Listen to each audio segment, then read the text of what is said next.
two, three. Take me out to the ball game. Take me out to the crowd. Buy me some peanuts and Cracker Jack. I don't care if I ever get back. Oh, it's root for the Cubbies. If they don't win, it's a shame. For it's 1, 2, 3 strikes, you're out at the old ball game. This is the from WBRN Radio and on the Boston Red Network, the Monday Morning Quarterback, 22nd of April, 2019. As we normally do, we honor Jerry Pippin on this particular broadcast. Jerry passed in 2015. Very interesting week and very interesting Monday morning. Past week we had the Mueller report, which is a legalistic type document, and some preliminary anecdotal type information has come forward that in many of the congressional districts the voters are not engaged with that report. They could basically care less. Spannenberg, she's in Virginia, Abigail Spannenberger, I think is her name, but anyway, she had a town meeting and it was not even mentioned. She's in a Republican-leaning district that DJ Trump carried handily in 2016. She used to be an analyst at the CIA. That sort of gives a little bit of her background. But this is a conundrum, I suppose you'd say, in the Democratic Party, that you have these middle-of-the-road or right-of-center people in there with Alexandria Ocasio-Cortez and various others, and a trend within the U.S. as demographic shape. You'll see more of AOC and less of Abigail Spannenberger. But we need them all, at least for tactical reasons and to make up a quorum, if nothing else. The big debate over what to do about DJ Trump. Do they impeach him or just let DJ roam nilly-nilly through the countryside? Well, a very big question, a tactical question there. Again, that's a situation that is a little bit hard for people to grasp. Now, in Watergate, you actually had some criminal activity, break-ins. That's a type of activity that any criminal lawyer would like to deal with, where somebody physically broke into something. But when you start talking about such things as paying someone off, that is a little bit harder, not as hard, but the Stormy Daniels case, National Enquirer, it was not brought forward as an illegal act. It was in the campaign, basically to hush her up, but it was really never pursued as a trafficking case, etc. Thus, DJ Trump escaped. Now his pal, Kraft, who is the owner of the Patriots, tried to quash public release of a video showing him going into a massage parlor. It will be released, no doubt, and we'll see what the NFL does about that. They talked about people kneeling. I noticed DJ Trump hadn't had very much to say about that.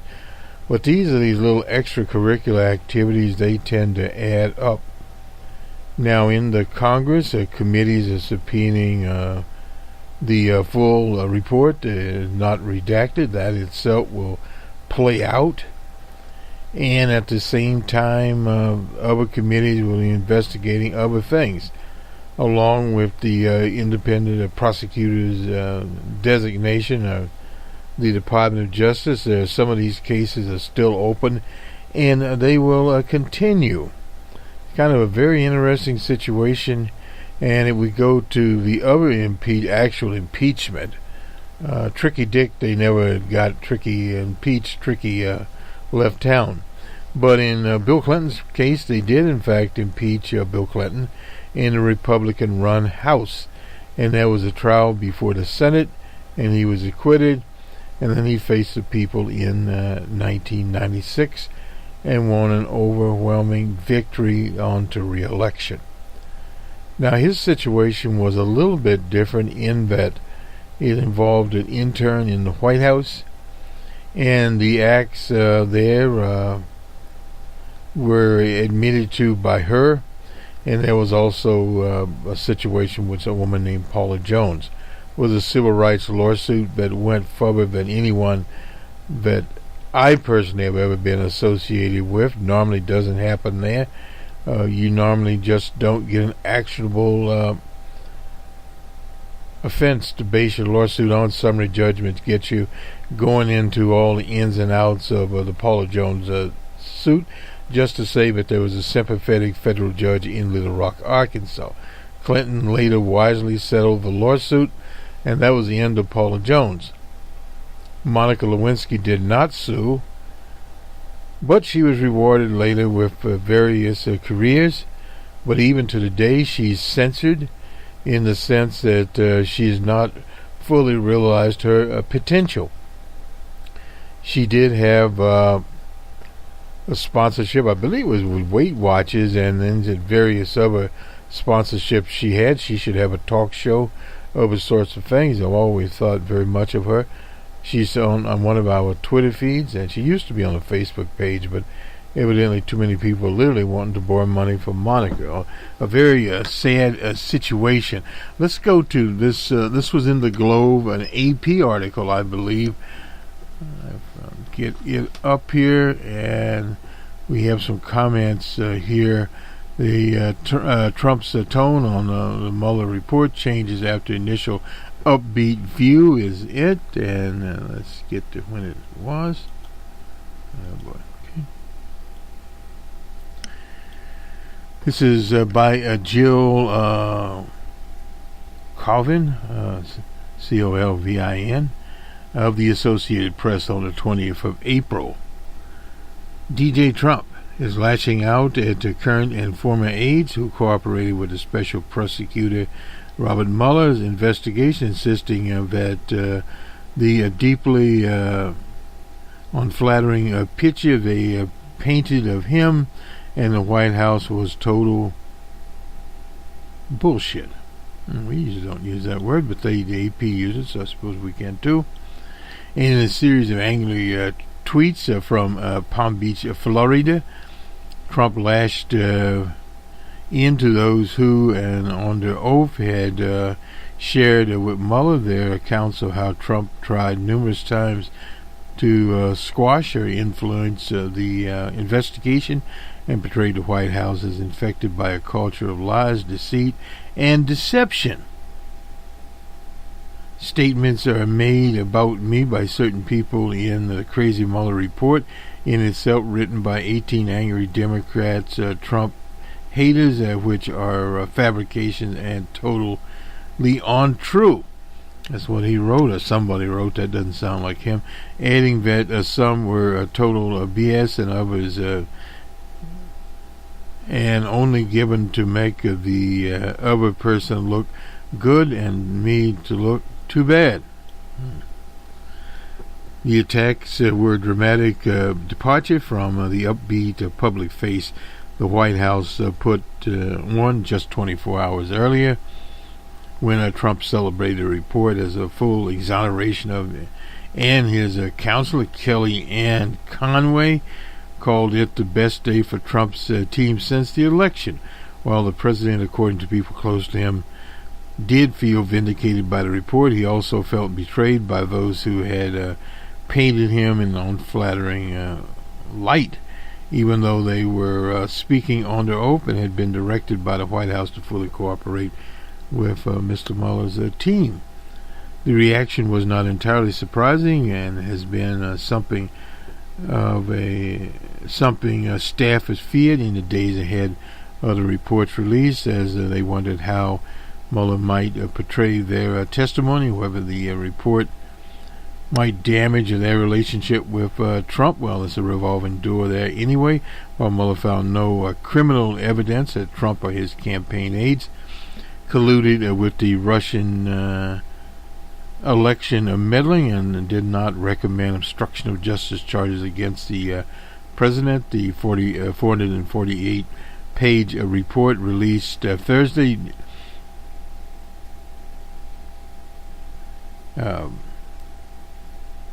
needlessly painted a damaging picture of the president, describing numerous cases where he discouraged witnesses from cooperating. Now that is obstruction of justice, with the prosecutor prodded aides to mislead the public on his behalf to hamper the Russian probe he feared would cripple his presidency. Well, with most presidents, it would have crippled his presidency. The accounts prompted a Republican Senator Willard Romney,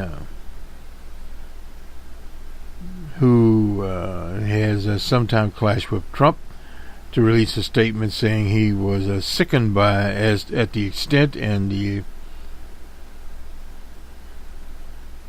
pervasiveness of dishonesty, misleading by individuals in the highest office of the land, including the president. Reading the report is a sobering revelation of how far we have strayed from the aspirations and principles of the founders. That's what Willard Romney had to say.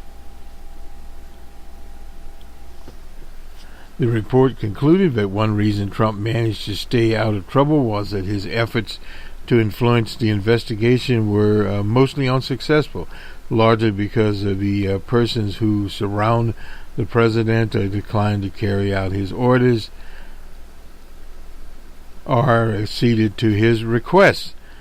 In other words, they just treated him as something that sat on the desk. This did not spare those who defied Trump's wishes from his wrath. Trump appeared to be especially angry with former counsel Don McGrath, who sat with Mueller for 30 hours of interviews. That's a lot of interviews. I'd like to see that transcript, who is referred to numerous times in the report. But only a few pages of his direct testimony in the report, in particular vivid passages, Mueller's account of how Trump called McGrath twice at home and directed him to set in motion Mueller's firing. McGrath recalled and packed up his office and threatened to resign, fearing the move would trigger a potential crisis akin to the Saturday Night Massacre that was in Watergate and firings during the Watergate era. In other sections, Mueller described how Trump questioned McGrath, note-taking, telling the White House counsel, lawyers don't take notes. That's a lie. That he never had a lawyer who took notes. Well, yes, they do always take notes. Watch for people that are so-called notes, when notes never existed until needed. Trump said in one tweet Friday, others were contemporaneous notes that were referred to in the report, including former Secretary Rob Porter and Reese Priebus, Trump's first chief of staff. Trump ended his tweet with the aide suggesting more was coming, and more than 8 hours later, he fully completed his thought, calling the probe a big fat waste of time, energy, and money, and threatening investigators by saying it's now finally time to turn the table and bring justice to some very sick, dangerous people who committed very serious crimes, perhaps even spying or treason. There's no evidence of either. Trump, who is in Florida for the Easter holiday, headed to his West Palm Beach golf course Friday after some early morning rain had cleared. There he played golf with conservative talk show host Rush Limbaugh. and a couple of his cronies. He spent the rest of the weekend with family friends playing members of his private Mar-a-Lago club in Palm Beach, the life of the rich. He then hopped off the steps of Air One on Thursday evening. He was greeted by a front of supporters who clamored for autographs, selfies. He repeatedly told the crowd, "Thank you, everybody," as they yelled encouragement. Arnie Fletcher, who served as White House Secretary under G.W. Bush, said in an appearance on Fox News that he didn't understand why Trump decided to send his tweets lashing out at former aides. "I think it's over," he said, "and if I were president, I would have basically declared a victory with the Mueller report and everything that came out and move on." That's a common mistake of some people not moving on. That living in the past is not good. Still, he said he hoped the White House has learned some lessons. "I doubt it. The president and his entire team need to realize how close they came to being charged with obstruction." They could have been charged with obstruction. But one of the things to look at is the historic nature of the FBI under old J. Edgar Hoover, etc., and various others. And I forget they had a God boy in between there during the Clinton administration. Anyway, nonetheless, they have always been note takers, standby type operators, and not really, in most instances, the type of organization that went out and actually charged people. Yes, under organized crime, but again, that's a different situation. They're taking on the mafia and some other types, and that's just basically through wiretap, snitches, etc. But when you get to, for instance, cases like racial profiling, what happened in the murder of Mr. Brown in Ferguson, Missouri, they punted the ball, found no chargeable offense. So it's not surprising it happened here. Same way with the little young man Rice in Cleveland. And there's just a long line of people. Trayvon Martin. I mean, we can name many. How the statute was written or how the FBI functioned. They did not charge people. Period. And this was a prosecutor that had a grand jury. A little bit different there. But a prosecutor, as the old fable goes, could literally charge a ham sandwich. So if he wanted to charge obstruction of justice there, he could have. There's no doubt about that. Then it would have been up to the courts what to do. And I'm certain in the District of Columbia, with all the followers of O.J. Simpson, they would have taken care of that business as they did in Watergate. Still, he says he, hopes, the president and his entire team, Fletcher went on to say, asking your staff to lie and engaging in some of the activities that the Mueller report stated the president engaged in is too close to obstruction. And that lesson I hope everyone in the White House takes with them going forward. This from the Associated Press there, Deborah Retchman in Washington and Kevin Freaking in Palm Beach, Florida, contributed to the report. Anyway, that sort of sums up what's going on there. Very, very complicated situation. The takeaway from that long story is when you get into legalese or legal type of questions as the Mueller report, and that's what it is. Incidentally, we have on the open source report the technical part. Now, what this is the actual WikiLeaks server, the protocols that WikiLeaks used, the pretty good encryption. Can it be broken by intelligence organizations such as the National Intelligence Agency, the CIA itself, using basically brute force with quantum computers? Highly possible.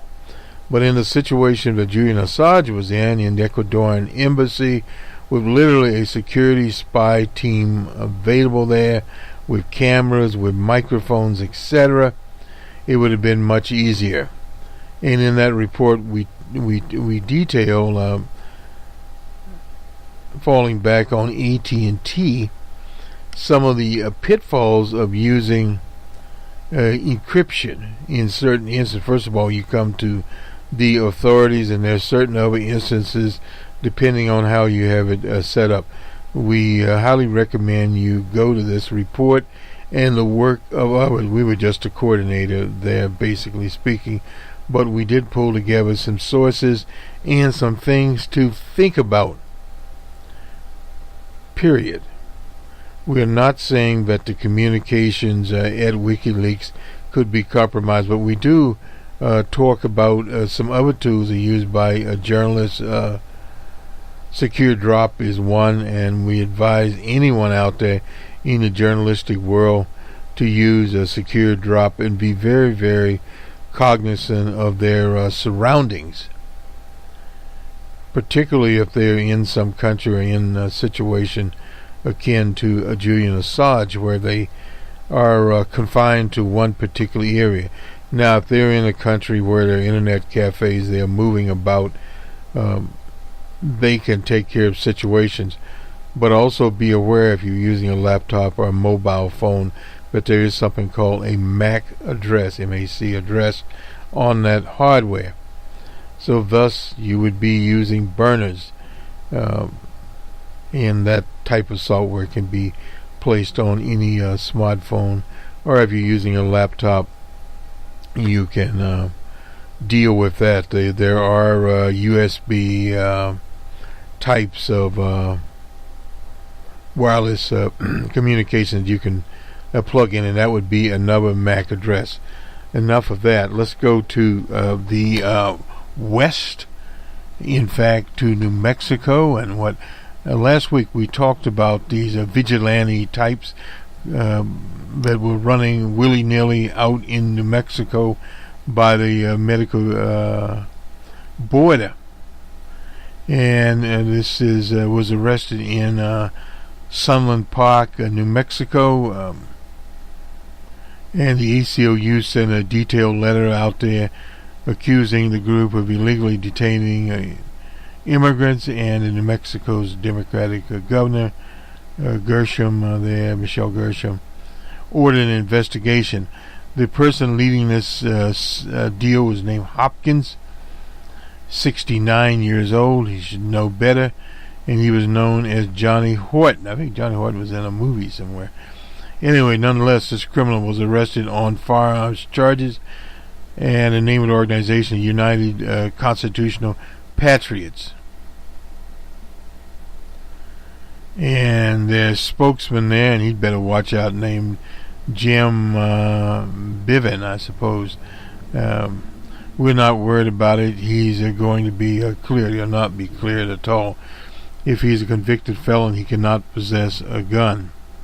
Hopkins is the national commander of that outfit, which has about half dozen members camped out on a rotating basis since last February. They describe themselves as a patriot group. We'd call them vigilantes, and they're supposedly assisting the border agents that don't need assisting, because they're border agents all over the place. Dressed in camouflage, carrying rifles, and they posted a video, and we looked at that video posted online by the group, showed members telling immigrants to stop, sit down, and wait for the agents to arrive. PayPal and the GoFundMe canceled their accounts, citing policies but not promoting hate or violence. The ACLU has labeled them a fascist militia. Today, the arrest by the FBI, and clearly the rule of law, should be in the hands of trained law enforcement agencies and not armed vigilantes. That's from the Attorney General, Hector Badaris. Hopkins was previously arrested in Oregon in 2006 on suspicion of impersonating a police officer and being a felon in possession of a firearm. Customs and Border Patrol said in a statement they did not support citizens taking the law into their own hands. Pippin has said the UCP was doing that and had the support of local Border Patrol and police. There's probably no doubt they do. Mostly military veterans carried weapons for self-defense and in no time pointed them at immigrants, which is a lie. Despite having fund sources cut off, Pippin said, Benvie, said the group's online support has swelled since it came under attack. Followers on Facebook. I'm surprised they're still on Facebook. Asked what the group would do if it told to leave the state, he said he would probably go, and if felt the order violated constitutional rights, sue the state of Oregon. That is a pipe dream within itself. Now let me go to our regular line up here. And we use the Washington Post a little bit here. And basically what House Democrats should do, this is by our liberal friend E.J. Dion Jr. It may not have been his intention, but Special Prosecutor Mueller has forced a momentous choice on the Democrats, who control the House. How they navigate the next several months will matter not only to politics, but more importantly to whether the rule of law prevails. If we lived in a normal time with a normal president, a normal Republican Party, a normal Attorney General, none of this would be difficult. Mueller's report is devastating. It portrays a lying, lawless president who pressured aides to obstruct the probe and was happy. Russia, you're listening, to win office with the help of hostile foreign policies, powers. It also, by the way, showed the president to be weak and hapless. His aides ignored his office orders, and he regularly pandered to what he calls a Russian dictator. This is from the old red baiting days. Vladimir Putin, was elected just like DJ Trump. Goes to say. The Mueller catalog of infamy might have led Republicans of another day to say enough, but the new Republican standard seems to be that a president is great as long as he's unindicted. Well, the Republican Party, going back to Tricky Dick, has always been a lawless operation. They just got caught. And the type of politics they have ran has been a divisive politics, a racist politics since 1968 in the Southern Strategy. So nothing is new right there. And then they went into various zealotry during Reagan's administration, cutting of social programs, etc. The so-called war on drugs has started there with Reagan. So in other words, nothing is new there. Under President Bush, they continued on. Some of these right-wingers that are in the Trump's administration started out with the first President Bush and were with G.W. Bush. So nothing has changed. Now, on a truly charming quell in the light of thuggishness described in the rest of the report, because no indictment rule meant there was no trial. The president would lack an adversarial opportunity for public name clearing and before an impartial adjudicator. Not so with the House. And perhaps Mueller did not reckon with the Attorney General so eager to become the president's personal lawyer and chief propagandist. Barr sat on the document for 27 days and mischaracterized it in his 24th of March letter. He mischaracterized it again just an hour before it was released. This leaves the Democrats furious, no doubt, on their own. Unfortunately, it's not the news that this party has a nasty habit of dividing into not news into hostile camps. On one side, the cautious; on the other side, the aggressive. The prudent ones, as say members of the hit for fence crowd, don't understand the political constraints. The pugnacious ones, as say that their circumspect colleagues are timid sellouts. Sometimes the fights are relatively harmless, but not this time, holding Trump accountable for behavior that makes Tricky Dick look like George Washington matters for the present and for the future. Those demanding impeachment are right to say Mueller's report can't be fouled away or ignored, but being taught and determined is not enough. Tough and determined, excuse me about that. The House also needs to be sober and responsible. This needle needs to be threaded not just for show, for narrow election reasons. Trump and Barr have begun a battle for the minds and hearts of a small number of Americans. Roughly 10%, a little more, a little less than that. Jerry Pippin used to always talk about that. Roughly about 5%, depending obviously on the election. They're not already locked into their positions. Barr's calculated slot in making the report gave the president and his AG sidekick an opportunity to pre-shape how its findings would be received. The on-committee need now to see the full horrors of what Mueller revealed about the president. A resolute but deliberate approach is more likely to persuade them. Nancy Pelosi joined her caucus on a conference call, or will join them on Monday morning later today. She will reiterate her one-step-at-a-time strategy. The bottom line is that rushing into impeachment and ruling out are equally foolish. The House Judiciary Intelligence Oversight Reform committees should and will begin immediate inquiry. That's Jerry Nadler's committee there. Both Judiciary and Intelligence, well, nothing is gained by labeling those initial hearings a document request, part of an impeachment process, but impeachment should remain on the table. I never liked that term, remain on the table. Because Trump and Barr will resist all accountability. Preserving the right to take a formal step towards impeachment would strengthen the Democrats' legal argument that they have a right to the information that Trump would prefer to Deep Six.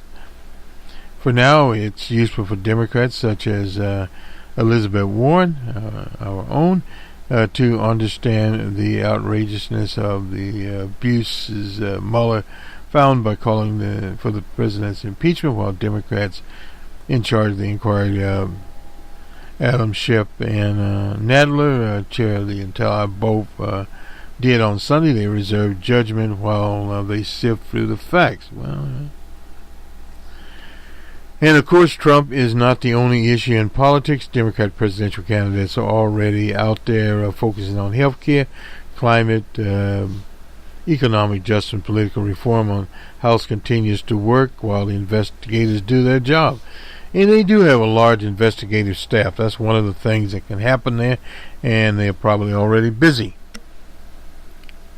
In an ideal world, the corruption and deceitfulness Mueller cataloged would already have Trump flying off to one of his golf courses for good. But we do not live in such a world. Defending democratic values and Republican form of government requires fearlessness, and it also takes patience. Well, there's no doubt about that. Patience can be summarized as a struggle. It's an ongoing struggle for this process. And the idea of subpoenaing the report, they'll have Mueller there, that's good TV. How much the nation will be watching? Maybe 50%. That 5 to 10% that is undecided and not engaged now is a very difficult situation. That's what they're basically fighting for, I should say. But the situation is a little bit different because you have externals out there, such as the economy. Where does the economy go? What about the environment? People are beginning to see floods, tornadoes, fires out west, etc. And they're starting to wonder about this. Where is this climate change? What do we do?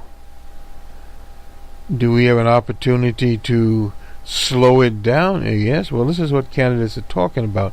I noticed the attack machine is now going there. The little pencil neck from South Bend, Buttigieg, has attacked both DJ Trump. You'd better watch out there. DJ's got the Twitter handle, and Bernie Sanders basically saying if people don't get other options, I guess he's talking about his sellout operation, that they would go either to DJ Trump or to Bernie Sanders. Well, yeah, there's no doubt about that. They need solutions, but the problem was the president offered rhetoric, empty solutions, like a great health care plan, has nothing. He has these skinny plans. And what he's done at places like the Consumer Protection Agency is tried to water it down. His activities on the right of women to manage their bodies. I mean, there's just a long list of things that he has done. A typical right-wing Republican administration. And that is what the Democrats should focus on. The differences between where they are going. Now, the corporate media is going to run out here with the Green New Deal. But the Bank of England, nonetheless, if you go to numbers, man, this week in economics, we pin that. That's from the chair of the Bank of England, Mr. Carney. Let me just move on here a little bit. We looked at the Fed and its independence. We won't spend a lot of time on it, but that goes back a very, very long time to Harry Truman. Trump's trying to put a guy named Moore and Herman Cain, Mr. 2010, 2110, 21, I think is what they call him. And the argument here is by Samuelson, Robert Samuelson. He's the son of the famous economist that wrote the textbook, Paul Samuelson. Anyway, this is if the Fed, defining trait of the Fed's independence are its ambiguity and flexibility. Oh well. Blowing with the wind, I suppose, is what you're talking about here. The Myth of Independence. This is by Bender and Mark Spindell and Sarah Bender. The Myth of Independence, how Congress governs the Federal Reserve. Well, it's coming there. After World War II, interest rates, the rates were, 2.5% on long terms, less than 1% on one-year bonds, and less than 0.5% on, at the time, they had 90-day bills. The war brought the Fed squarely under presidential control. The Power and Independence of the Fed, that is by Peter Brown. After the war, Harry S. Truman preferred status quo, but the Fed feared that it would lead to higher inflation. They didn't really have to worry about high inflation then. Harry was right. The issue was settled by the famous Fed Accord Act of 1951, which freed the Fed from artificially lowering wartime rates. The next 30 years, the Fed played second fiddle to notions of expansion. 1965, Lyndon Baines Johnson. And that was when William McChesney Martin was raising interest rates. Later on a tricky Dick, Arthur Burns, to keep the rates low for his 72 election. These policies were disaster-waged and price inflation rose, and by 1979 the weekly wage average were rising 7%. After correcting price inflation, they declined 4%. Anyway, remember those times. And then came Big Paul Volcker, Reagan appointed him. This would be 1980 to 1983. The consumer price inflation dropped from 13 to 4%, and of course it caused a recession. And Alan Greenspan came after him. He was pretty much a do-nothing Fed chair, and then came the Depression, and Ben Bernanke, which was more of an aggressive chair, and was able to usher the nation through a depression and a recovery that took almost 10 years. So that's the story of the Fed. Just wanted you to remember that. Thought we would look at it. Georgetown students voted there actually in favor of reparations. Some will like this. America will. And basically what they did, they voted yes on a student fee of exactly $27.20 each semester to create a reparation fund for descendants of Georgetown slaves. The number is in remembrance of the 272 slaves sold in 1838 by Georgetown's Jesuit leaders to resolve the school's debt at a critical point in history, essentially saving the school. It is a notable number and a remarkable event when the number of institutions have begun to acknowledge their ties to slavery. Georgetown's offered a formal apology, and the descendants of the 272 preferred admission to Georgetown. Anyway, did I say Georgetown? Yeah, Georgetown. Okay. I was saying one thing and thinking another, but Bill Clinton went to Georgetown and so forth and so on. Anyway, we won't finish that up. Capitalism in peril, capitalism in crisis, and you hear this U.S. billionaires and billionaires throughout the world concerned about it.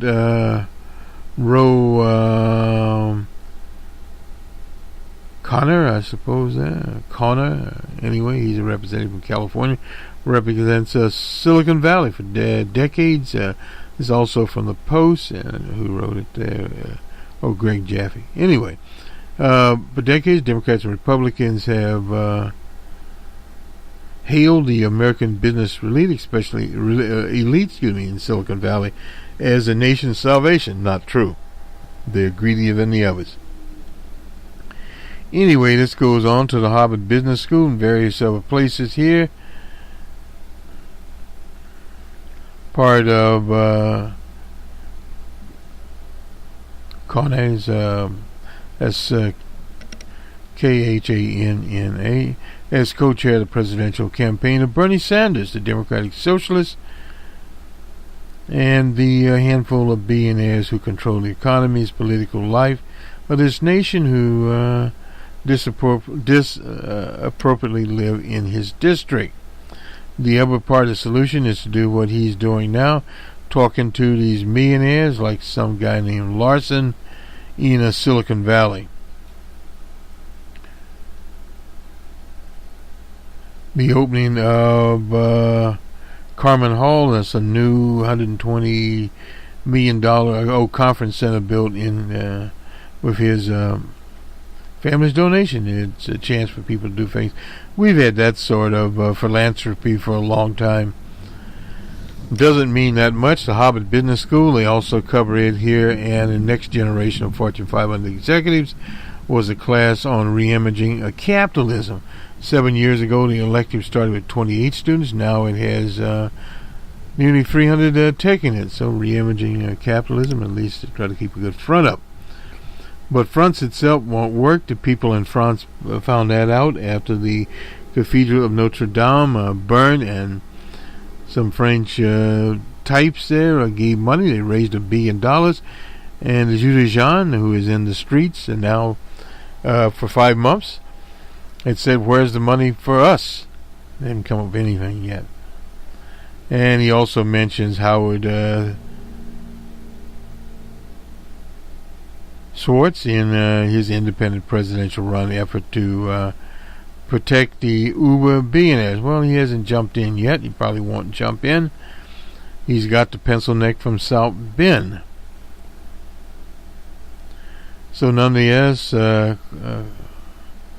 Comer's house is a small apartment around the corner from a dollar store. a Dollar Tree. Anyway, one of only two in the district. His wife and kids live most of the year in Washington, D.C. So anyways, some of the things going on here. There we got E.J. Leone in there as we move along with this broadcast